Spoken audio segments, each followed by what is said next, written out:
దేవుని ఘనమైన నామమునకు స్తోత్రములు. ఈ వాగ్దానమును వింటున్న మీకందరికీ మన ప్రభువును ప్రియ రక్షకుడైన యేసుక్రీస్తు నామములో శుభములు, మా హృదయపూర్వకమైన వందనములు. ఈరోజు మీ కొరకైన దేవుని వాగ్దానము యెషయా గ్రంథము 58వ అధ్యాయము 8వ వచనము.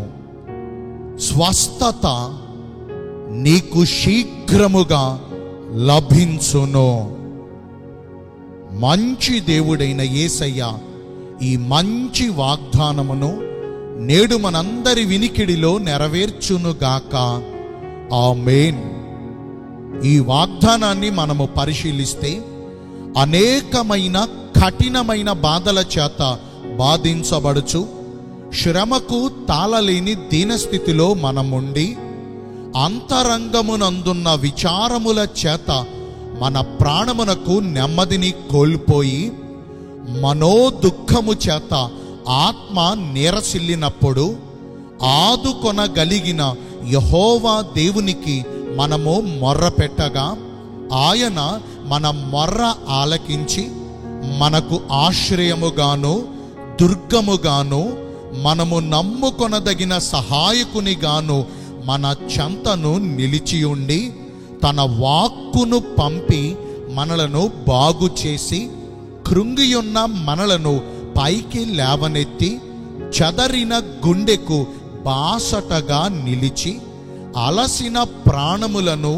తెప్పరిల్ల చేసి మన గాయములను మాన్పి శక్తిహీనులకు బలాభివృద్ధిని కలుగజేసి పాతాళములో నుండి భూమి యొక్క అగాధ స్థలములలో నుండి మన ప్రాణమును లేవదీసి మన దోషములన్నిటినీ కుదిర్చి మన సంకటములన్నిటినీ అంటే కుదరని వ్యాధులను బాగు చేసి నిర్జీవమైన స్థితిలో నుండి మనలను విమోచించి పక్షిరాజు యవనము వలె మన యవనము క్రొత్తదగుచుండునట్లుగా మేలుతో మన హృదయమును తృప్తిపరుస్తారు.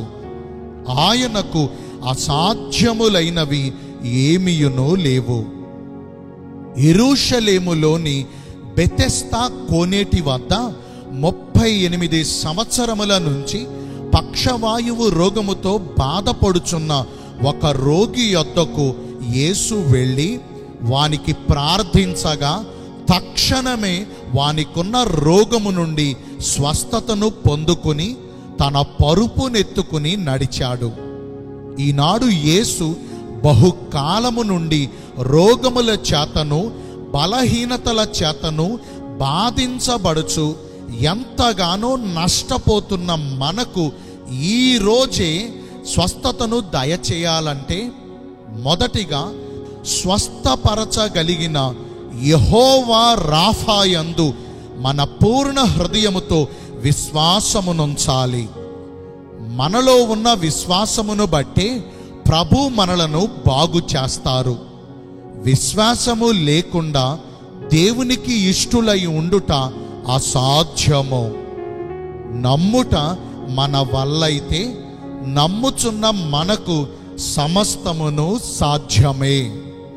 రెండవదిగా దేవుడైన యెహోవా వాక్కును శ్రద్ధగా ఆలకించి ఆయన దృష్టికి న్యాయమైనవి చేసి ఆయన ఆజ్ఞలకు విధేయులమై ఆయన చిత్తమునకు లోబడుచు ఆయన కట్టడలన్నిటినీ మన పూర్ణ హృదయముతో అనుసరించి నడుచుకొని యెహోవా దేవుని యందు భయభక్తులు కలిగి చెడుతనమును విసర్జించాలి. నేను మీ అందరి కోసం ప్రార్థన చేస్తాను. పరిశుద్ధుడును ప్రేమ కలిగిన మా ప్రియ పరలోకపు తండ్రివైన దేవా, మీ కృప కలిగిన బంగారు ఘన నామమును బట్టి నిండు మనసుతో కోట్ల కొలదిగా మీకు మా కృతజ్ఞత స్తుతులు స్తోత్రములు వందనాలు చెల్లిస్తున్నామయ్యా. మమ్మును శీఘ్రముగా స్వస్థపరుస్తానని ఈరోజు వాగ్దానము ద్వారా మమ్మును ఎంతో బలపరిచారు. మీ చిత్తానుసారముగా ప్రవర్తించి ఈ వాగ్దాన ఫలమును పొందుకునే కృపను నేడు మాకందరికీ దయచేయండి. ఈ రోజున ఎందరైతే పుట్టిన రోజులను, వివాహ దినములను, ఇతరమైన శుభకార్యములను జరిగించుకుంటున్నారో వారందరికీ మెండైన దీవెనలు కుమ్మరించమని, మీ రాకడ కొరకు మమ్మను సిద్ధపరచమని యేసుక్రీస్తు ప్రశస్త నామమున ప్రార్థించి వేడుకొనుచున్నాను మా ప్రియ పరలోకపు తండ్రి. Amen. May God bless you all. Thank you.